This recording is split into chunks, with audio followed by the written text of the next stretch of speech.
السلام علیکم سامعین، اس وقت ہم شیخ الاسلام مفتی محمد تقی عثمانی دامت برکاتہم کا وہ بیان پیش کر رہے ہیں جو آپ نے طلبہ عزیز کے درمیان کیا ہے اور اپنے برادر اکبر مفتی رفیع عثمانی رحمۃ اللہ علیہ کو خراج عقیدت پیش کیا ہے۔ اس کے لیے ہم قاری مسعود فلاحی مظاہری کے نہایت شکر گزار ہیں۔ بسم اللہ الرحمن الرحیم، والصلاة والسلام علی سیدنا و مولانا محمد خاتم النبیین وعلی آلہ واصحابہ اجمعین وعلی کل من تبعہم بإحسان الی یوم الدین۔ اما بعد، میرے عزیز طالب علم ساتھیوں اور معزز مہمانان گرامی رحمۃ اللہ وبرکاتہ، اس وقت ہم سب لوگ ایک انتہائی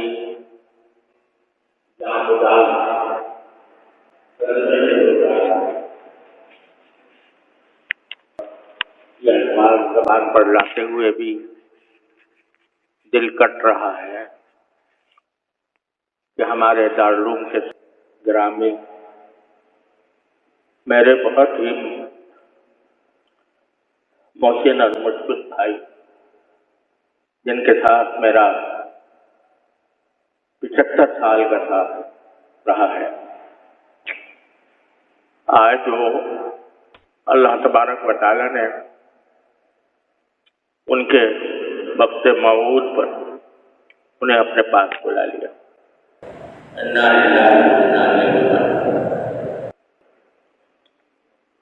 اس صدمے کے اظہار کے لیے میرے پاس کوئی ذخیرہ نہیں ہے۔ ہم سب کے لیے ایک بہت بڑا صدمہ ہے، ایک عظیم سایہ ہمارے سر سے اٹھا ہے۔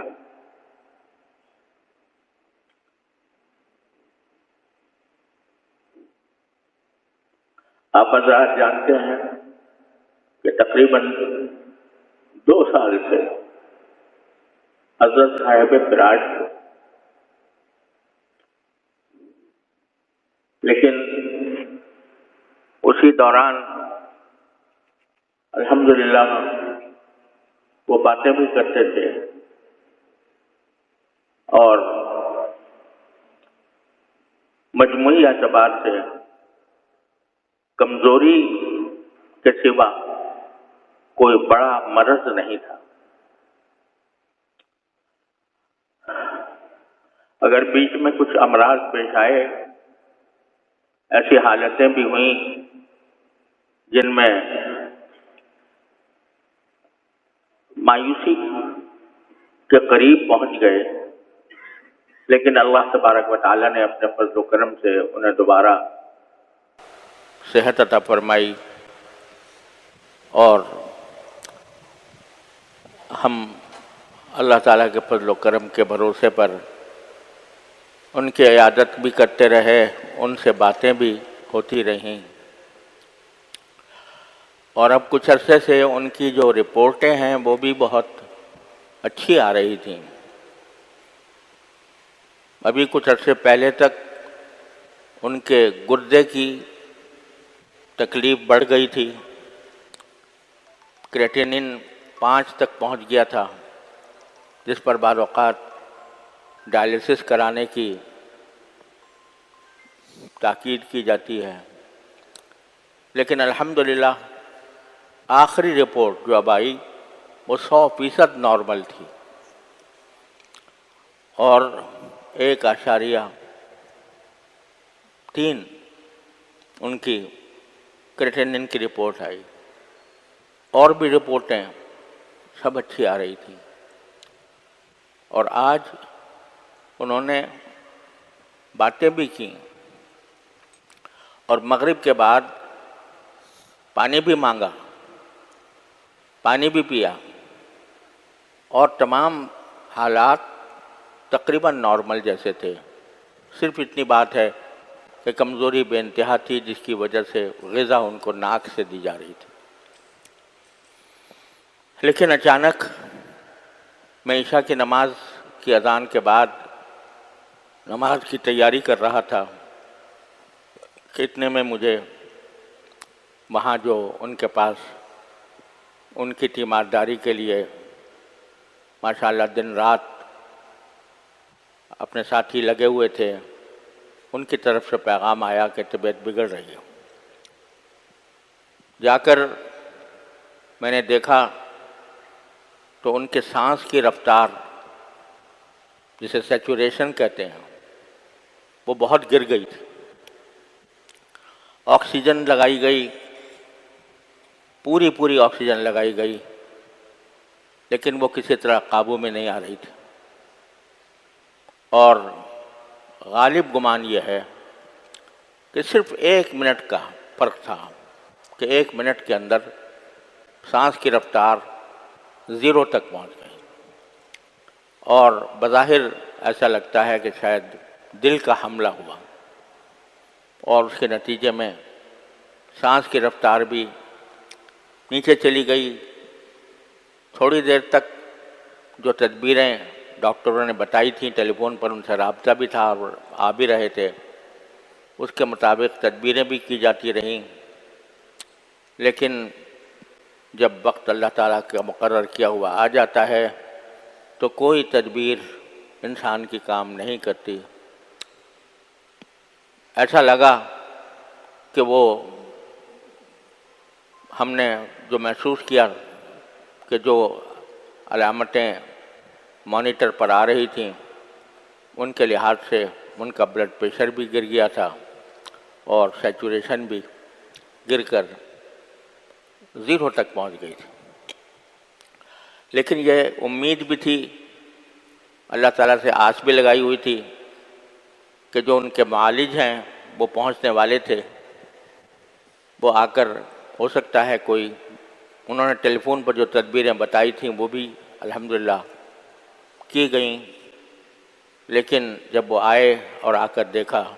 تو انہوں نے ہمیں یہ خبر دی کہ اب اللہ تعالیٰ نے ان کو اپنے پاس بلایا۔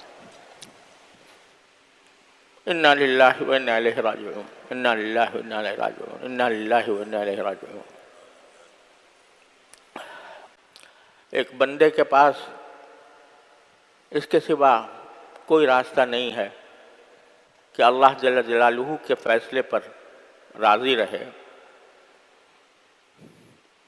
دل میں صدمے کے طوفان بھی ہو، رونا بھی آ رہا ہو، دل بھی بے چین ہو، لیکن لا نقول الا ما یرضی ربنا، جیسے کہ رسول کریم سرور دو عالم صلی اللہ علیہ وسلم نے ارشاد فرمایا، اللہ تعالیٰ کا فیصلہ ہے، برحق ہے، ہر ایک انسان کا ایک وقت مقرر ہے، کوئی اس سے خالی نہیں، اس سے کوئی 1 منٹ پہلے 1 منٹ پیچھے اس کو نہیں کیا جا سکتا۔ اگر کوئی دنیا کی بڑی سے بڑی قربانی کسی انسان کے سانسوں میں، اس کے دل کے دھڑکنوں میں اضافہ کر سکتی تو صحابہ کرام رضی اللہ تعالیٰ عنہم اجمعین رسول کریم صلی اللہ علیہ وسلم کے ایک سانس کے بدلے اپنی ہزاروں زندگیاں نچھاور کر دیتے۔ لیکن جب آپ کا وقت آ چکا تھا، اللہم الرفیق الاعلیٰ آپ نے فرمایا تو دنیا سے رخصت ہو گئے، اور کوئی بڑی سے بڑی قربانی بھی اللہ تعالیٰ کے اس فیصلے کو روک نہیں سکی۔ آج ہمارے ساتھ، ہمارے لحاظ سے اس وقت ہمارے ماحول میں اپنے بزرگی کے اعتبار سے، اپنے علم کے اعتبار سے، اپنے فضل کے اعتبار سے، اپنے کارناموں کے اعتبار سے، اپنی خدمات کے اعتبار سے اس وقت ان سے بڑی شخصیت مجھے کوئی اور نظر نہیں آتی۔ لیکن ہر بڑی شخصیت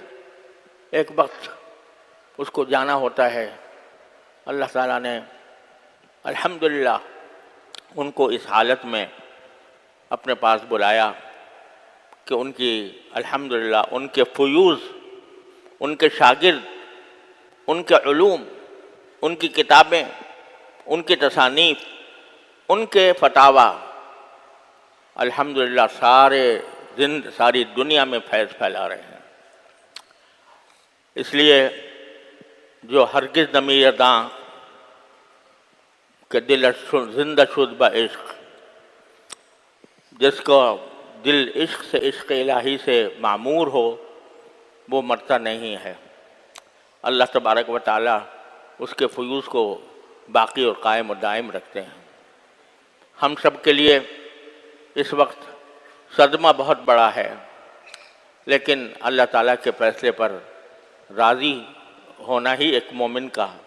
نشان ہے۔ اس پر جب بھی صدمہ ہو تو انا للہ و انا الیہ راجعون کثرت سے پڑھنا چاہیے۔ اور میں آپ حضرات سے یہ درخواست کرتا ہوں، سب سے درخواست کرتا ہوں کہ جو وقت ہے اس کو زیادہ سے زیادہ ان کے ایصال ثواب کے لیے خرچ کریں۔ قرآن کریم کی تلاوت کر کے، نفلیں پڑھ کر، ذکر کر کے، تسبیحات کر کے، جس طرح بھی ہو ان کی روح پرفتوح کو ثواب پہنچانے کی کوشش کریں۔ ایک مسئلہ آپ حضرات کے پاس آنے میں جو دیر لگی، اس کی پہلی وجہ تو یہ تھی کہ ابھی ہمیں یقین کرنا تھا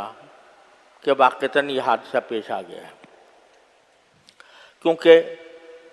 ڈاکٹر جب تک تصدیق نہ کرے اس وقت تک ایک امید بندھی ہوئی تھی کہ شاید ابھی کوئی زندگی کی رمق باقی ہو۔ ڈاکٹر صاحب کے آنے میں کچھ وقت لگا، انہوں نے دیکھا، اس کے بعد کہ ضروری فوری انتظامات کرنے ضروری تھے، اس میں مصروفیت رہی، خبر ساری دنیا میں پھیل گئی اور ہر طرف سے ٹیلی فونوں کا تانتا بندھا ہوا۔ اس وجہ سے آپ تک پہنچنے اور آپ سے بات کرنے میں دیر لگی۔ ایک دوسرا مسئلہ اس وقت یہ ہے کہ نماز جنازہ اور تجہیز و تکفین کا مرحلہ درپیش ہے، لیکن یہ بھی ایک افسوسناک سی صورتحال ہے کہ ان کے جلیل القدر صاحبزادے حضرت مولانا محمد زبیر صاحب، اللہ تعالیٰ ان کے عمر میں، علم میں، عمل میں برکت عطا فرمائے، وہ اس وقت سفر پر ہیں، اور نماز جنازہ کا وقت کا تعین اس بات پر موقوف ہے کہ ان کی واپسی کے لیے جو سیٹیں بک کرائی جا رہی ہیں ان کا صحیح پتہ چل جائے۔ ان کا صحیح پتہ چلنے کے بعد ہم یہ فیصلہ کر سکیں گے کہ نماز جنازہ کس وقت کی جائے۔ ظاہر ہے کہ حضرت رحمۃ اللہ علیہ کہ وہ ولی اقرب ہیں، اور انہی سے اجازت لے کر اور انہی کے مشورے پر ہمیں عمل کرنا ہے۔ اس لیے ابھی اس کا انتظار ہے کہ ان کی کون سی پربات سے ان کی سیٹ ہوتی ہے۔ جب وہ صورتحال واضح ہو جائے گی تو انشاءاللہ ہم اعلان کریں گے کہ نماز جنازہ کب ہوگی، اور